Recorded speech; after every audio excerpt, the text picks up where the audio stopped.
మీ బంగారం తాకట్టులో ఉందా? విడిపించుకోలేక ఇబ్బందులు పడుతున్నారా? అయితే మీ బంగారాన్ని వెంటనే విడిపించి కొంటాం. గణేష్ గోల్డ్. మీరు సంప్రదించాల్సిన ఫోన్ నంబర్లు 9160-266-916, 8712619507. త్వరలో వైసీపీ అధినేత మాజీ సీఎం వైఎస్ జగన్ కు అరెస్ట్ తప్పదా? జరుగుతున్న పరిణామాలు అందుకు సంకేతాలా? ఒకవేళ అరెస్ట్ అయితే ఆ పార్టీ పరిస్థితి ఏంటి? లేదంటే అరెస్ట్ అయితే ఆ సానుభూతితో మళ్ళీ సీఎం అవుతారా? ప్రస్తుతం ఈ ప్రశ్నలే అందరిలోనూ ఆసక్తిని రేపుతున్నాయి. దీనిపై మరింత విశ్లేషణ మా మేనేజింగ్ డైరెక్టర్ రాజేంద్ర ప్రసాద్ అందిస్తారు. జగన్ అరెస్ట్ అవుతాడా అని పదే పదే ప్రశ్నలు వింటూ ఉంటాం. జనం చాలామంది అడుగుతూ ఉంటారు. ఫైన్, జగన్ అరెస్ట్ అవుతాడు, దాని పరిణామాలు ఏంటి? ఏమైనా రాష్ట్రానికి వెంటనేనా, లేకపోతే కొంత మంచి జరిగే అవకాశం ఉన్నదా? జగన్ అరెస్ట్ అయితే ఒక్కసారి ఆలోచించండి. అరెస్ట్ అయిన వెంటనే ఆయనకి బెయిల్ రాకుండా ఉండేటటువంటి పరిస్థితులు ఉన్నాయా? అలాంటి కేసులు, అలాంటి సెక్షన్లు ఉన్నాయా? వాటి మీద ఏదైనా కసరత్తు జరుగుతుందా? మాత్రం ఇంగితం ఉన్నటువంటి రాజకీయ నాయకులు చేసే పని ఏమిటి అనంటే, ఎదుటివాడిని దెబ్బగొట్టాలి అనంటే లేవకుండా చూడాలి అని ఆలోచిస్తారు. కానీ ఇక్కడ జగన్మోహన్ రెడ్డిని తొందరపడి అరెస్టు చేస్తే వచ్చేటటువంటి ఫలితం ఎవరికి దక్కుతుంది? జగన్మోహన్ రెడ్డికి, ఆయన పార్టీకి దక్కుతుందా, లేకపోతే పాలకపక్షమైనటువంటి కూటమికి దక్కుతుందా? దీని మీద ఆలోచన చేయాల్సిన పరిస్థితి ఉన్నది. ఇక మరొకటి, జగన్మోహన్ రెడ్డిని అరెస్ట్ చేసి జైల్లో పెడితే నెక్స్ట్ వచ్చే పరిణామాలు. ఆయన జైలు నుంచే బయటకు వచ్చాడు, బెయిల్ మీదే ఉన్నాడు, బెయిల్ మీదే ముఖ్యమంత్రి అయ్యాడు.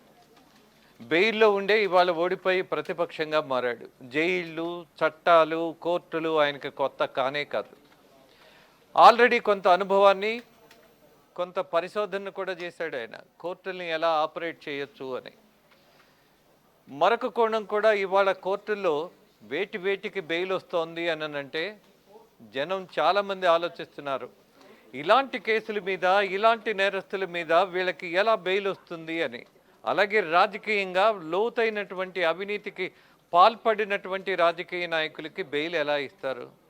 మిథున్ రెడ్డికి హైకోర్టు, ఆంధ్రప్రదేశ్ హైకోర్టు బెయిల్ ఇవ్వటం ఏంటి? అదే ప్రశ్నించింది సుప్రీంకోర్టు. తీవ్రమైనటువంటి నేరం, లిక్కర్ కేసులో ప్రధానమైనటువంటి దిశ నిర్ణయించిన వాడు, దోచేసిన వాడు ఈయనే అని దర్యాప్తు సంస్థలు కోర్టుకి అఫిడవిట్ మరీ సమర్పించాయి. మరి ఫలితం బెయిల్ రాకుండా ఆగిందా?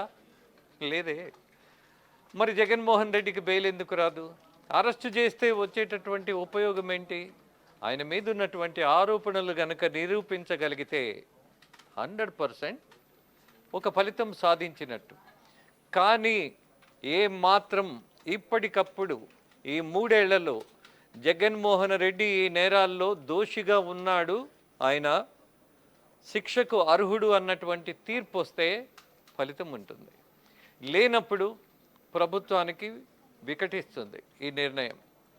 ఆయన అంతకుముందు కూడా చెప్పాడు, తండ్రి లేని నా మీద రాజకీయమైనటువంటి కక్షతో కాంగ్రెస్ పార్టీ నన్ను జైలుకు పంపించింది, నిరాధారమైనటువంటి కేసులు, కేవలం క్విట్ ప్రో అన్నటువంటి ఒక ఆరోపణ చేసి దాని మీద నన్ను జైలుకు పంపించటం. కొంతమంది న్యాయ నిపుణులు కూడా అంటారు, క్విట్ ప్రోని ప్రూవ్ చేయలేరు, అది పెద్ద శిక్షగా భావించేటటువంటి పరిస్థితిగా కూడా ఉండదు, ఆయనకి ఏదైనా ఫైన్ వేస్తే వేయొచ్చు, అంతకు మించి ఒరిగేది ఏముండదు అని కొంతమంది న్యాయ నిపుణులు కూడా చెప్తున్నారు.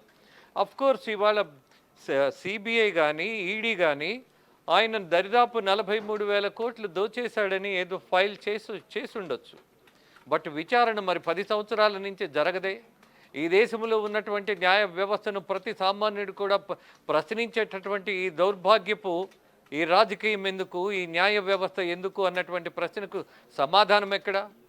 ఇవాళ ఉన్నటువంటి కూటమి ప్రభుత్వం జగన్మోహన్ రెడ్డిని ఉన్నటువంటి ఆరోపణల మీద, అది లిక్కర్ కావచ్చు, అది మైన్ కావచ్చు, అది దాడులు కావచ్చు, అలాగే ప్రభుత్వంలో 5 సంవత్సరాలలో ఈయన ముఖ్యమంత్రిగా చేసినటువంటి అవినీతి ఇది అని కేసులు పెట్టగలిగినటువంటి దాఖలాలు, సాక్ష్యాలు, ఫైలింగ్స్, సాక్షులు, విచారణలో నిలబడగలిగేటటువంటి అంశాలు మన దగ్గర ఉంటే ఆ ప్రయత్నం చేయొచ్చు.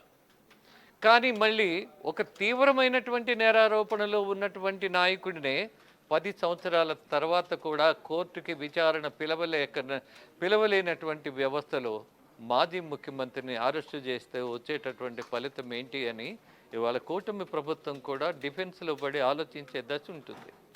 కానీ ఒక్క ప్రమాదం జగన్మోహన్ రెడ్డికి పొంచి ఉంటుంది. ఆయన మీద ఏదైనా ఒక ఆరోపణలలో 2 సంవత్సరాల కాలం పాటు సుదీర్ఘంగా కంటిన్యూస్గా జైల్లో ఉంటే మాత్రం ఆయన రేపు రాబోయే ఎన్నికలలో డిస్క్వాలిఫై చేసేటటువంటి పరిస్థితి ఉంటుంది, ఎన్నికల్లో పాల్గొనడానికి వీలు లేదు అని. కానీ ఆ పరిస్థితి ఉందా? ఆ ఆశ ఇవాళ ఉన్నటువంటి పాలకపక్షం పెంచుకోవచ్చా? మొత్తం మీద మనం గమనిస్తున్నప్పుడు జగన్మోహన్ రెడ్డి కూడా నిర్ణయించుకున్నాడు, నేను ఎప్పుడైనా అరెస్ట్ అయ్యే అవకాశం ఉంటుంది అని. ఆయన అరెస్ట్ అయ్యి లోపలికి వెడితే మళ్ళీ ఆ పార్టీని నడిపించగలిగేటటువంటిది, ఆయన రాజకీయాన్ని ఆచరించగలిగేటటువంటి వ్యవస్థను నిర్మించుకున్న పనిలో ఉన్నాడు ఆయన. అలాగే పక్కనే ఉన్నటువంటి A2 విజయసాయిరెడ్డి బయటికి వెళ్ళారు. ఆయన లిక్కర్ కేసుల్లో అనేకమైనటువంటి లీకులు ఇచ్చారు, లీడ్స్ ఇచ్చారు.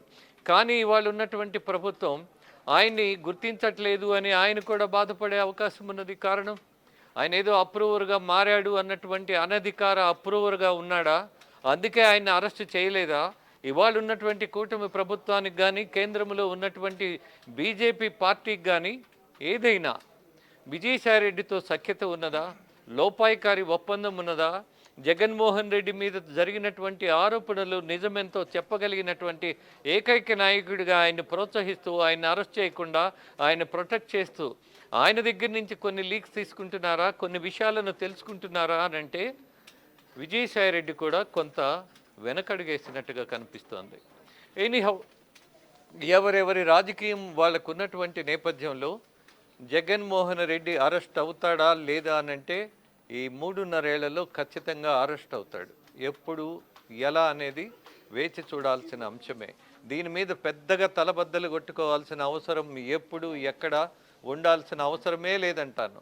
ఆయన జైలుకి వెళితే అరెస్ట్ అయితే మళ్ళీ బయటికి రానటువంటి సెక్షన్స్, ఆధారాలు, అన్ని అవినీతి చిట్టాలు ఉన్నాయన్నటువంటి దర్యాప్తులో మళ్ళీ ఆయనకు బెయిలు రాకుండా చేయగలిగే అవకాశం ఉందా లేదా అన్నదే ప్రధానమైనటువంటి అంశం.